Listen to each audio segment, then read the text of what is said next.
Sungguh kami bersyukur ya Bapa, buat kasih setiamu, buat segala kebaikan,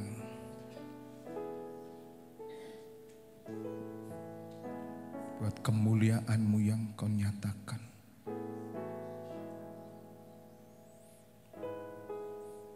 Terima kasih Bapa. Sampaikan pesanmu malam hari ini. Di hari yang ke-31 Gunung Sinai Worship 40 hari ini. Biarlah kami semakin dalam mengenal Engkau, mengerti kehendak-Mu. Dan kami boleh melakukan dalam hidup kami. Supaya rancangan-Mu digenapi sempurna dalam setiap kehidupan kami ya Bapa. Kami tolak setiap kuasa jahat, roh jahat yang hendak mencuri, mengambil pesan Tuhan yang akan dibagikan dalam nama Tuhan Yesus. Kami perintahkan keluar dari ruangan dan pikiran hati kami. Roh Kudus urapi kami semua dan urapi hamba-Mu ini. Kami sambut pesan-Mu malam hari ini di dalam nama Tuhan Yesus. Bapak Ibu Saudara yang siap mendengar pesan Tuhan bersama, katakan amin. Tepuk tangan buat Tuhan. Ya, saya akan lanjutkan Bapak Ibu Saudara hari yang ke-31 ini. Dan saya berharap Bapak Ibu Saudara kita kurang 9 hari ya. Hari yang ke-40 tepat tanggal 7 April itu kita akan memperingati Jumat Agung. Kemudian masuk Sabat, Sabtu dan Minggu Paskah.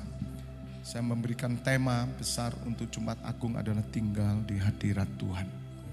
Tinggal di hadirat Tuhan. Karena ini yang Tuhan inginkan.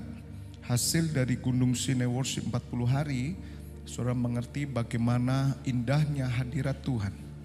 Sebagaimana pujian yang saya naikkan tadi bahwa segala sesuatu di hadirat Tuhanlah yang kita peroleh. Tidak ada seorang Kristen atau orang percaya yang kuat hidup di luar hadirat Tuhan. Tidak mungkin. Saudara akan mudah goyah, saudara akan mudah lemah, saudara akan mudah tawar hati dan kecut hati seperti Yosua. Ketika Yosua diberikan tugas memimpin bangsa Israel, menggantikan Musa. Yosua adalah seorang abdi Musa. Dipilih Tuhan, diurapi Tuhan. Sebelum Musa pulang ke rumah Bapa berfirman, Musa sebentar lagi kamu akan dikumpulkan bersama nenek moyangmu. Urapi Yosua untuk menggantikan engkau. Padahal ada Kaleb tuh saudara. Yosua dan Kaleb itu pasangan yang luar biasa. Itu kalau bulu tangkis itu ya pemain ganda yang juara dunia itu. Yosua dan Kaleb. Tapi yang dipilih Yosua. Karena memang Yosua disiapkan. Dan waktu Yosua mendapatkan mandat, diurapi, didoakan sama Musa. Dan Yosua kecut hati dan tawar hati. Dan Tuhan tahu. Dan Tuhan berkata kepada Yosua, Yosua jangan kecut hati dan tawar hati. Karena aku menyertai engkau ya. Yosua 1 ayat 9 tolong buka. Bagaimana kita bisa mengerti penyertaan Tuhan? Jika Bapak Ibu Saudara tidak senantiasa tinggal di hadirat Tuhan. Bukankah telah kuperintahkan kepadamu, kuatkan dan teguhkan hatimu. Janganlah kecut dan tawar hati. Sebab Tuhan Allahmu menyertai engkau kemanapun engkau pergi. Bapak Ibu Saudara, janji ini diberikan juga kepada setiap orang percaya. Tapi siapa orang yang bisa berpegang janji? Karena iblis mencoba mengelabui mata kita, hati kita untuk kita lupa dengan janji. Bahkan saya pun bisa lupa. Gembala, pendeta, aktivis semua bisa lupa. Maka itu kita perlu berulang-ulang kali mendengar firman Tuhan. Dan firman itu yang disampaikan berulang-ulang sebagaimana perintah Allah kepada Musa. Untuk mengajarkan terus berulang-ulang, membacakan kitab berulang-ulang saudara. Karena kita mudah goyah. Sebetulnya satu ayat saja di firman Tuhan saudara hidupi. Hidupmu dahsyat. Satu ayat aja, ini aja. Yosua 1 ayat 9 ini paralel dengan Ibrani 13 ayat 5. Udah Yosua 1 ayat 9 sama Ibrani 13 ayat 5 tolong buka. Anda pegang itu, hidupmu udah beda. Asal konsisten tiap hari, ingat itu. Beriman, diperkatakan dalam hati saudara, aku percaya. Ya udah, gak pernah goyah saudara. Tapi kenyataannya kan sukar. Kenapa? Karena kita tidak tinggal di hadirat Tuhan. Kita cuman percaya. Itu sama dengan orang begini loh saudara. Saudara punya anak saudara percaya kalau saudara dan papa mamanya, tapi dia gak pernah tinggal di rumah. Bagaimana mungkin dia gak pernah tinggal di rumah, dia bisa menerima segala berkat yang di rumah itu. Atau ada orang yang tinggal di rumah tapi mereka tidak bisa menikmati seperti perumpamaan Tuhan Yesus yang bungsu dan yang sulung. Anak yang bungsu melarikan diri keluar dari rumah, udah jelas-jelas itu. Dan orang yang keluar dari rumah hidupnya melarat, hancur, makan ampas babi. Tapi Bapa menunggu di depan rumah terus. Sedangkan yang sulung ada di rumah, tapi dia tidak nikmati hadirat Tuhan, hadirat Bapa. Berkat rumah itu enggak dinikmati sama si sulung. Karena apa? Meskipun di rumah dia tidak tinggal di rumah itu. Bisa Pak? Ya bisa lah. Ada seorang suami tinggal di rumah tapi enggak di rumah. Bisa kok. Kelihatannya fisiknya di rumah tapi hatinya enggak di rumah. Bisa. Anak juga bisa semua. Sama seperti Adam. Ketika Adam dan Hawa berdosa, Allah berjalan di taman itu dan bertanya, Adam, di mana kamu? Loh, bukankah Adam di tanaman Eden? Tidak, kamu keluar. Loh, berarti tinggal itu bukan berbicara hanya physically. Sebab Adam itu ada di taman Eden loh itu. Tapi Allah berkata, enggak, kamu enggak ada. Karena apa? Taman Eden udah berubah karena Adam berdosa. Dosa memisahkan kita dari hadirat Tuhan. Maka itu Bapak Ibu Saudara, Allah bertanya, di mana engkau Adam? Karena Allah merasakan, ini anakku keluar ini. Bapak Ibu Saudara, penting sekali. Sudah mengerti hal ini. Karena tinggal di hadirat Tuhan bukan berbicara fisik, tapi kesungguhan hati dan respon iman saudara. Realita iman harus kau sadari. Saya saja bisa lepas dari hadirat Tuhan kalau saya tidak terus menerus menyadari terus dan berusaha untuk tinggal di hadirat Tuhan melalui doa pagi, melalui ada aktivitas roh, baca Alkitab. Kalau enggak saudara akan goyah. Ibrani 13 ayat 5, janganlah kamu menjadi hamba uang. Dan cukuplah dirimu dengan apa yang ada padamu. Ayat ini kenapa dihubungkan dengan hamba uang? Ya karena orang keluar dari hadirat Tuhan kan karena hamba uang. Udah itu jelas. Hari ini sudah. Orang kalau hamba uang dia hamba setan langsung. Uang milik setan loh saudara. Gak bisa saudara berkata uang itu milik Tuhan. Tidak, milik setan. Tapi di tangan orang percaya uang itu bisa milik Tuhan. Katakan amin. Tergantung kita. Karena orang kudus memegang segala sesuatu dia akan kudus. Orang najis memegang segala sesuatu menjadi najis. Ini loh hamba uang. Orang Kristen kan maaf banyak yang hamba uang. Kita nggak bisa membohongi diri kok saudara. Makanya Tuhan bilang cukupkanlah dirimu dengan apa yang ada padamu. Enak dah cukupkan. Cukupkan. Cukupkan itu ukurannya di mana? Kecukupan kita itu ukurannya di mana? Kalau saudara nggak pernah punya timbangan, Anda nggak bisa nyukupkan. Timbangan kita di ibadah, pekerjaan Tuhan, dan pelayanan. Itu timbangannya. Katakan amin. Kalau saudara nggak punya timbangan surga, ya kamu nggak tahu cukupkan dirimu di mana. Ya namanya dikatakan cukup ya manusia kok. Mau cukup seberapa? Gaji 1 juta cukup. Ya cukup Pak. 3, ya cukup Pak. 5, cukup Pak. 10, haleluya Pak. 20 gimana? Puji Tuhan, cukup Pak.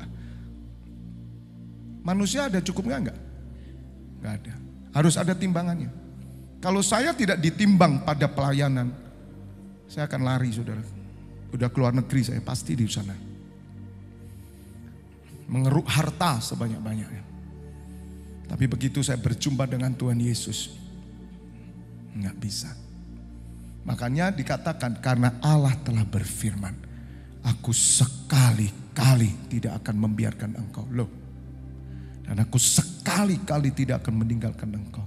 Ini loh orang yang senantiasa di hadiratnya.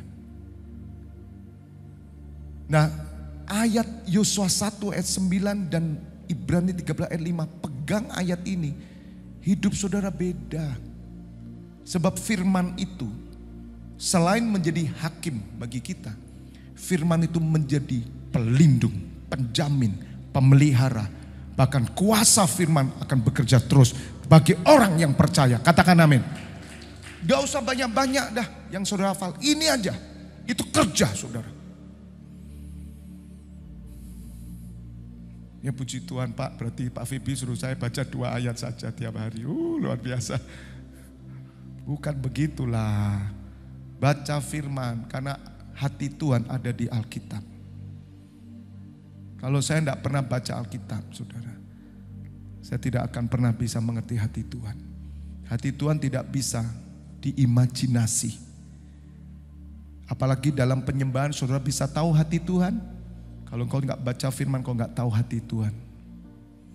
Karena itu roh dan kebenaran harus jalan. Kembali Bapak Ibu Saudara, Yosua 1 ayat 9. Kenapa Tuhan ingin saudara kuat dan teguh? Karena ini kuncinya. Yosua mulai goyah menghadapi bangsa Israel begitu banyak, memimpin otoritas Musa begitu besar.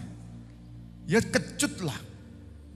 Siapa yang bisa menggantikan senior yang begitu wibawa membuka yang namanya laut saudara. Untuk menggantikan Musa kalau bukan Tuhan yang suruh tidak bisa loh saudara. Tidak kuat. Sehingga Yosua kecut hati, tawar hati. Maka itu Yosua harus ada di hadirat Tuhan dan dia mendengar suara Tuhan. Saya percaya ini di hadirat Tuhan.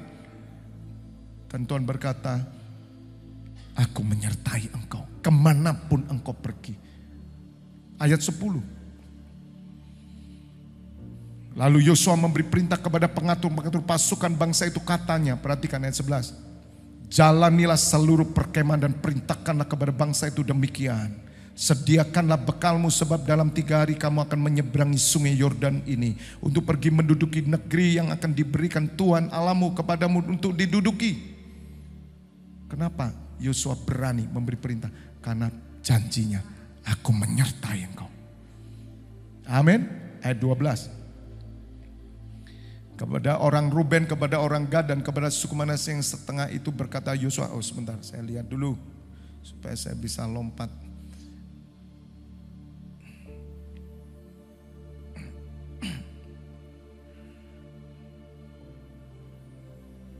Ayat 7 dulu. Karena ayat 9 ini kesaksian dari seorang yang orang Singapura, hidup di Hong Kong, bintang film, akhirnya kena kanker otak sampai wajahnya jadi jelek banget karena ganteng, jelek sekali. Baru menikah 3 bulan dia kena tumor otak dan tumornya menyerang ke matanya sampai mata itu berpisah dan mukanya sangat jelek dan dia hanya dapat 1 ayat ini sampai mati. Yosua 1 ayat 9 itu dia bawa 1 ayat ke semua gereja, dia bersaksi dan banyak bintang film Hong Kong yang bertobat karena kesaksian dia. Tuhan tidak menyembuhkan. Dia mati dengan firman Tuhan. Firman itu bekerja. Asal saudara hidupi. Firman itu tidak pernah tidak bekerja. Amin.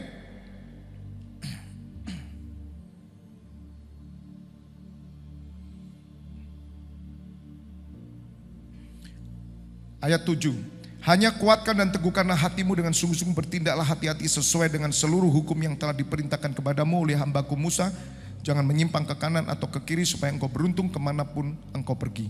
8. Janganlah engkau lupa memperkatakan kitab Taurat ini, tetapi renungkanlah itu siang dan malam, supaya engkau bertindak hati-hati sesuai dengan segala yang tertulis di dalamnya, sebab dengan demikian perjalananmu akan berhasil dan engkau akan beruntung. Baru ayat 9. Jangan tawar hati dan kecut hati. Amin. Maka itu Yosua memerintahkan kepada orang Israel. Dan Bapak Ibu Saudara, nanti saudara bisa melihat bagaimana kuasa Tuhan yang diberikan kepada Musa itu ada di Yosua. Dan Yosua membelah sungai Yordan, itu bisa buka. Ya, jadi ada otoritas. Nah, kembali saya tidak akan bahas yang itu, tapi bagaimana di hadirat Tuhan itu kita bisa menemukan kekuatannya, menemukan janjinya, menemukan kuasanya dan semua yang Tuhan nyatakan, sehingga Bapak Ibu Saudara bisa tetap kuat dan teguh. Sebab hari ini saudara, sebagaimana tadi Ibrani 13 ayat 5, saudara akan digeser semua menjadi hamba uang. Dan nanti yang antikris itu ini, uang ini antikris. Ya, uang itu akan bergandengan nanti dengan perzinaan, perjudian, itu gandengnya semua. Itu milik antikris semua. Hari ini semua berlomba-lomba, Anda akan dibawa ke puncak. Makanya 10 tahun ke depan mari kita menabur. Menabur apa? Doa. Ya, menabur pujian penyembahan. Bagi Bapak Ibu Saudara yang mungkin ada di marketplace 10 tahun ke depan sesuai dengan apa yang Tuhan teguhkan, Bapak Ibu Saudara 10 tahun ke depan juga nabur. Dalam pekerjaan saudara semua, intinya saudara lebih banyak bersabar, menabur sambil mencucurkan air mata. Ya. Bekerjalah bukan untuk hal yang mendatangkan binasa. Jangan pernah bekerja dan itu merusak ibadahmu. Itu bukan berarti saudara tidak boleh meninggalkan, artinya misalkan doa malam sekali-kali atau tidak. Mari kita berpikir lebih cerdik lagi, katakan amin. Oke? Ya. Karena ini sudah akan terjadi. Dan 10 tahun ke depan Tuhan suruh kita nabur. Untuk apa? Karena Tuhan jaga saudara. Karena 10 tahun ke depan 2033 itu persaingan betul-betul hebat. Ya. Dan akan ada banyak orang yang gagal. Tetapi Tuhan ingin supaya saudara tidak gagal. Kuatkan dan teguhkan. Fokus terus sudah. Ya. Jangan mendua hati. Jangan pernah mendua hati. Yang satu mamon, yang satu Tuhan. Tidak bisa. Saya sudah katakan kepada banyak orang. Hidup kita ini sudah digariskan. Saya berani taruhan, saudara. Orang bikin seminar motivasi. No, itu hanya mendorong pada kemaksimalan engkau di mana porsinya. Kalau saudara porsinya cuma 2, sampai mati belum tentu kau sampai porsi 2. Untuk dapat porsi 5, porsi 10, konglomerat itu tidak mudah. Itu sudah digariskan. Kalau semua konglomerat, siapa yang jual nasi buk nanti? Anda cari pecel nggak bisa. Kalau Anda berkata bahwa orang harus sukses dan takaran saudara sukses itu uang banyak, saya kasih tahu siapa yang mau kerja tembel ban. Terus kita melihat tembel ban itu bukan orang sukses. Ini ajaran setan semua masuk. Dan sayangnya ini diterima oleh semua orang Kristen. Dan saya dibuka sama Tuhan. Rahasia kesuksesan saya tulis. Sesuai Alkitab. Takarannya di mana? Seluruh tubuh ini berfungsi semua. Tidak ada yang berkata tangan lebih baik daripada perut. Tidak ada. Perut lebih baik daripada tangan. Atau jantung berkata jantung lebih baik, lebih penting daripada telinga. Nggak bisa. Semua penting. Demikian juga kehidupan. Ada kehidupan yang menjadi kelingking. Maaf, bahkan kehidupan ada yang tersembunyi. Minta maaf, menjadi dubur. Ada. Anda mau jadi mulut terus. Anda mau jadi kepala terus. Mau dilihat orang. Bagaimana mungkin tubuh kepala semua? Atau mata semua? Cendol kali. Tapi kita kan tertipu toh. Kita dibodohi. Batas umur orang itu ada musimnya, saudara. Kalau saudara tidak hidup dengan musim, maka engkau akan capek. Matimu sia-sia. Tapi persekutuan kita dengan Tuhan, jerih lelah kita tidak pernah sia-sia. Bagi saya lebih baik di dunia ini selagi aku hidup, prosentasi hidupku lebih banyak bersekutu dengan Tuhan daripada bersekutu dengan dunia. Apalagi pekerjaan. Kalau Tuhan memang memberi saya berkat 1M, dia tidak akan lari kemana-mana, akan jadi berkat saya. Tepuk tangan buat Tuhan. Jangan tertipu, saudara. Karena Tuhan Yesus pribadi yang miskin yang datang ke dunia. Kalau Tuhan kita adalah Tuhan kemakmuran, dia tidak datang miskin. Setuju? Dia akan datang di istana berjubahkan pakaian emas dan tidak akan disalib. Makanya orang yang jadi hamba uang sukar pikul salib, saya katakan.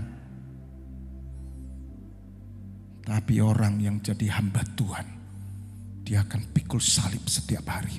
Bahkan rela menderita kekurangan bagi Tuhan. Katakan amin. Haleluya. Buka langsung Mazmur 73.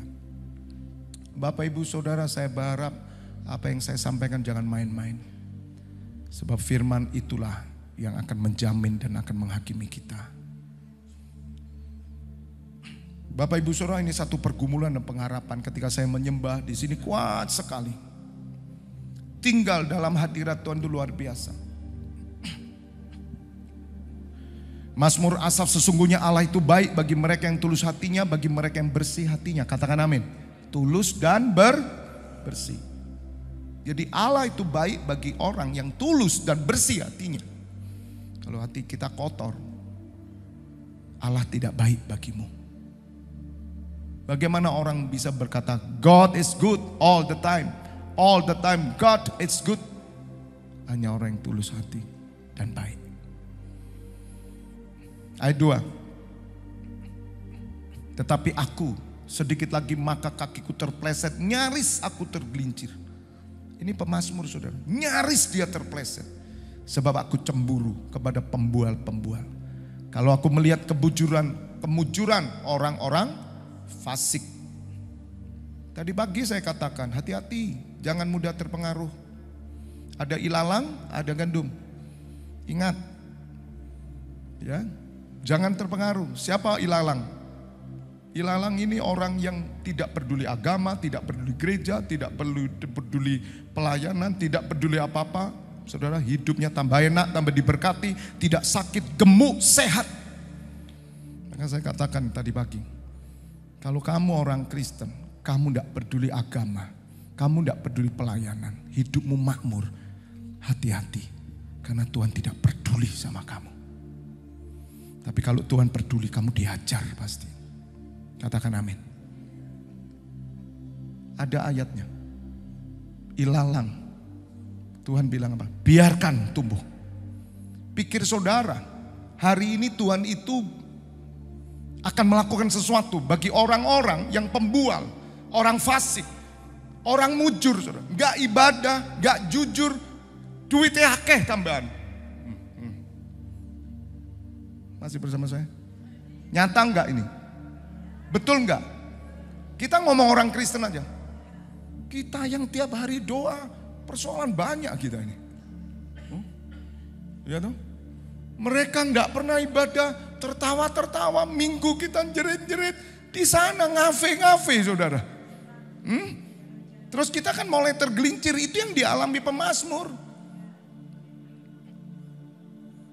Makanya saya katakan, ketika Tuhan Yesus memberi perumpamaan tentang ilalang dan gandum, ada 2 benih ditaburkan oleh setan masuk. Apa tindakan yang dilakukan oleh Tuhan Yesus? Tuhan Yesus berkata apa? Biarkanlah tumbuh. Artinya Anda dibiarin gitu loh. Tapi kalau saudara ditegur, dihajar, itu karena saudara memang anak Allah. Allah mengasihi saudara. Ya car. Oh. Ibadahmu gimana? Ya puji Tuhan Pak, ya sebulan sekali lah kadang. Tapi Tuhan baik Pak, saya diberkati kok. Anak-anak saya sekolah luar negeri semua. Baik Pak, sehat, enggak ada apa-apa. Anda jangan tenang. Kamu dibiarkan Tuhan. Sampai waktu penuaian. Dibakar api, habis. Siapa sekarang yang berani ngasih tahu kayak gini? Nah orang Kristen kan begitu tuh maunya. Nggak peduli. Di sini 40 hari, maaf ya kata-kata saya, jengking-jengking. Ngiler-ngiler, bengok-bengok. Saudara ngafe. Saudara keluyuran di mall. Saya kira, hai gimana? Luar biasa. Bisnisnya gimana? Oh luar biasa. Tuhan baik. Bisa ngomong begitu? Memang Tuhan baik, luar biasa Tuhan itu. Duh, ini hari apa Ci? Minggu, lo kok gak pergi? Gak sempat ya aku, repot ya. Lah tokoku di mall. Tapi Tuhan baik. Anda dibiarkan saya kasih tahu. Tuhan tidak akan lakukan apa-apa. Baca ayatnya. Catatan nanti di rumah, pelajari Matius 13 ayat 24. Ilalang itu pohon pengetahuan yang baik dan jahat. Dan saya merenungkan siapa sih Tuhan ilalang itu? Nah siapa lagi? Kalau orang dunia masuk ilalang. Ya orang Kristen itu udah kasih tahu. Hanya bersyukurlah kalau saudara justru diperhatikan Tuhan, tidak dibiarkan. Biarkan ilalang itu tumbuh, jangan cabut. Jangan cabut, padahal muridnya bilang, tak cabuti. Ngurusui ini. Jangan, biarkan tumbuh. Gandum, biar tumbuh. Sebab nanti pada waktu masa penuaian, kumpulkan dahulu yang mana? Ilalang apa gandum yang dikumpulkan dulu? Ilalang. Ilalang dulu toh. Kumpulkan dahulu ilalang. Lalang itu, lalang. Yang dikumpulkan lalang dulu apa gandum? Lalang. Yang suka di mall itu loh.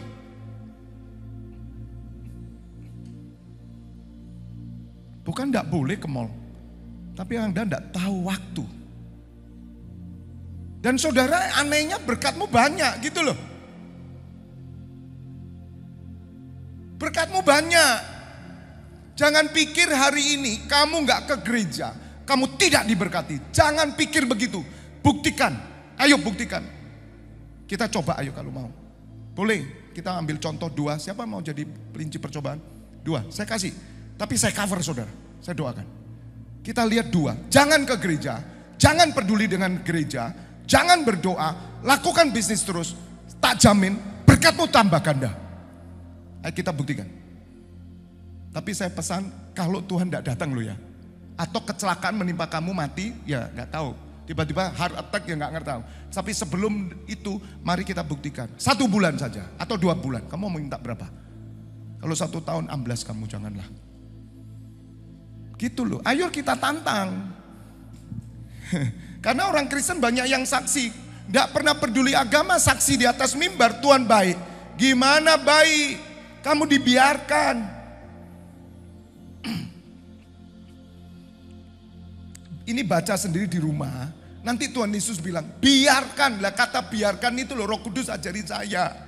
Itu Tuhan membiarkan. Waduh Tuhan, jangan dong Tuhan dibiarkan. Aku menyesah anak-anak yang kukasihi. Tidak ada seorang bapa yang membiarkan anaknya celaka. Bapa akan menyesah justru untuk kebaikannya. Menurut pandangan Bapa. Lah saudara, udah saya kasih tahu. Ke gereja? Tidak. Ikut doa? Tidak mau. Ini tidak mau, semua tidak mau. Anda melancong terus. Saya kasih tahu, berkatmu double portion. Karena siapa yang janji? Saya kasih tahu. Perjanjianmu dengan setan. Buka Lukas 4 dulu. Ini waktu saya kurang 2 menit belum selesai lagi.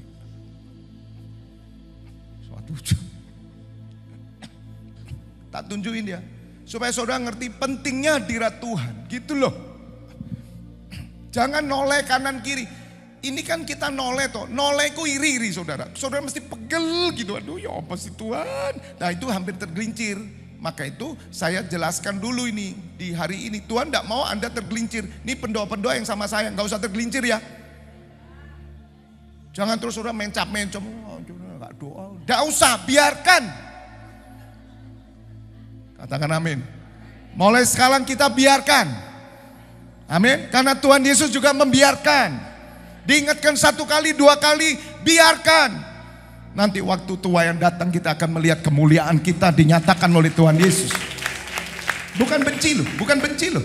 Lah Tuhan Yesus biarkan kok kita enggak biarkan, gimana? Udah saya kasih tahu 1 kali, udah saya kasih tahu 2 kali. Setelah itu saya biarkan.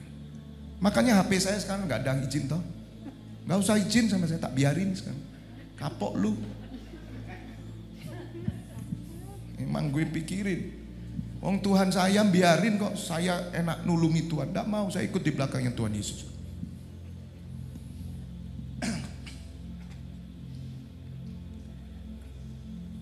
Langsung ke ayat 2-nya apa? Ayo saya selesaikan. 3. Aku tak buka aib supaya cepat saya juga. Sebenarnya saya bisa tahu nanti Lukas 4 ya. Supaya saudara sadar gitu loh, nggak main-main lagi. Ya, saya itu bicara karena firman loh. Bukan, wah contohnya Pak Febi sentimen. Bukan, firman yang saya hadapkan. Jadi nanti di hadapan Tuhan Yesus bukan saya yang berhadapan dengan saudara. Firman yang saya sampaikan itu menjadi hakimmu. Tapi saudara yang taat firman itu menjadi penjamin hidupmu. Penyelamat hidupmu. Gitu loh saudara.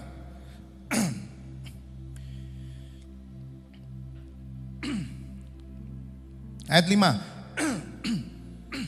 Kenapa saya katakan bahwa hari-hari ini Tuhan biarkan itu orang-orang yang mengabdi sama setan.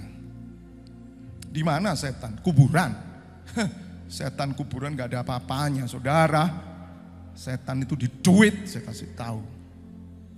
Kemudian yang membawa Tuhan Yesus ke suatu tempat yang tinggi. Tahu tinggi di mana? Kekayaan.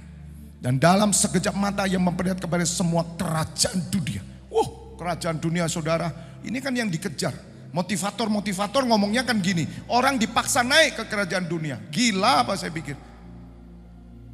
Ini propaganda ngawur, ini kesuksesan yang dipropaganda ngawur pengajar-pengajarnya. Dipikir orang itu bisa dipaksa, yes I can, apanya yes I can, saya bilang. Direktur di perusahaan yang jadi cuma 1. Office boy ada toh di perusahaan. Manager ada toh. GM ada toh. Lah iya. Masa semua jadi GM? Yang jadi office boy siapa? Tapi kita kan dibodohi toh.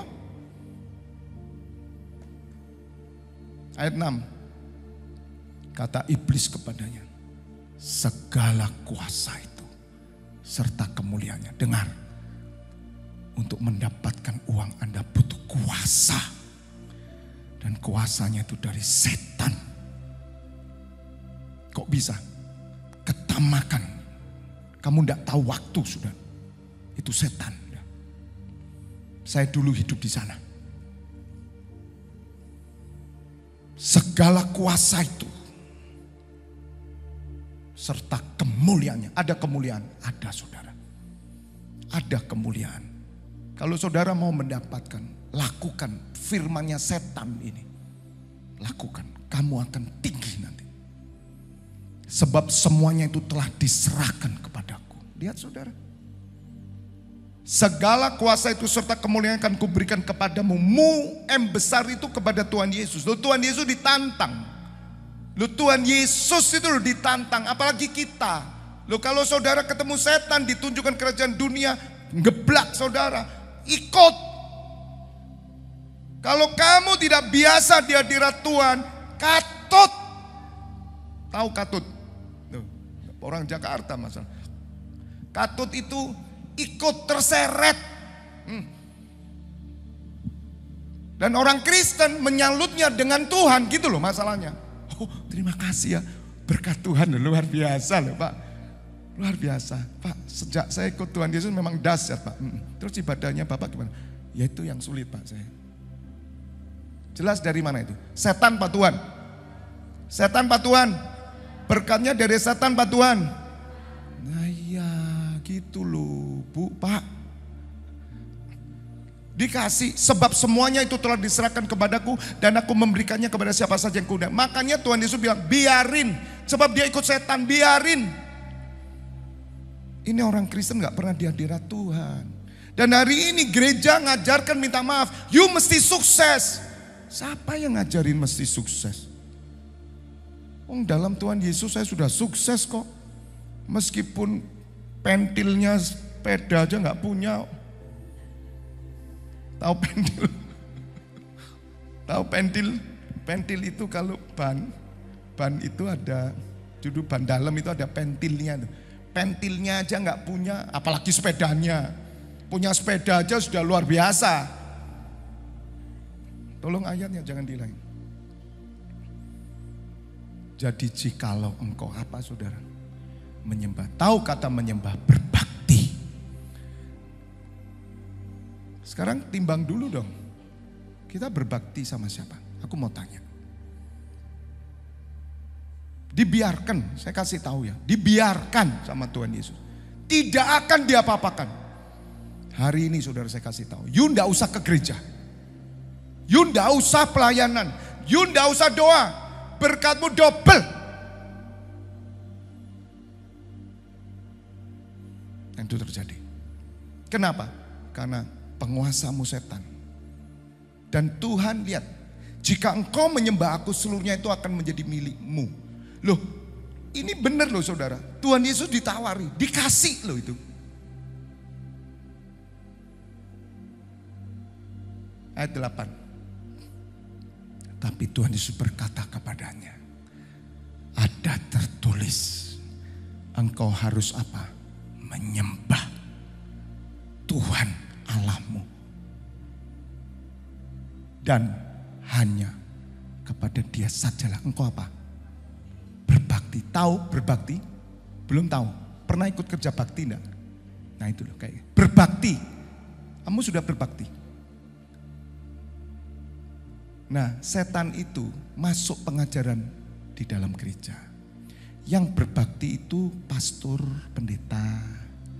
Full time itu berbakti. Kamu kan bukan. Kamu kan businessman, businesswoman. Tidak perlu berbakti. Hebat ya. Dan itu sudah disebarkan. Makanya semua jemaat tidak rasa bersalah kalau tidak berbakti. Karena saya tidak sekolah Alkitab. Karena saya bukan pendeta. Tidak. Kerajaan imam. Saudara imam Tuhan. Saudara hamba Tuhan. Semua berbakti. Bersama saya ngangkat tabut perjanjian. Tabut itulah Yesus Tuhan. Maka hidupmu akan dipakai Tuhan dengan luar biasa. Katakan amin. Katakan amin. Katakan amin. Jadi sekarang ngerti toh? Ngerti enggak?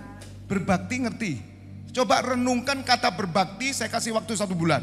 Renungin. Berbakti itu ya apa? Cari kamus bahasa Indonesia, cari bahasa Inggrisnya, cari bahasa aslinya. Coba toh berbakti.